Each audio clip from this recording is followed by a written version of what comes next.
محدش شاف محمد، الله يرحمه، محدش بص عليه البصة الأخيرة، محدش على يقين من أي حاجة. خليني أقول لك اللي حصل بالضبط مع أسرة الشهيد بإذن ربه محمد صلاح. وصلنا بفضل الله تفاصيل مهمة، بشكر كل اللي بيتواصلوا معانا. أول حاجة يوم السبت، يوم لما اخترق محمد صلاح الحدود، قوات الأمن راحت قبضت على عمه وأخوه على الفور في نفس اليوم، اعتقلوا فورا، وفضلوا في أمن الدولة لحد وقت الدفن أمس. خرجوا من أمن الدولة عشان يدفنوا محمد، والعيلة ما كانتش فاهمة حقيقة إيه هو الموضوع لما اتقبض عليهم.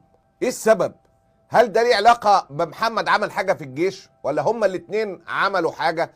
العائلة ما كانتش فاهمة إيه اللي بيحصل خالص معاهم، مش فاهمين أي حاجة. إزاي وصل لهم الخبر؟ هل اتصل بيهم الجيش المصري قال لهم؟ هل اتصلت بيهم الشرطة الأمن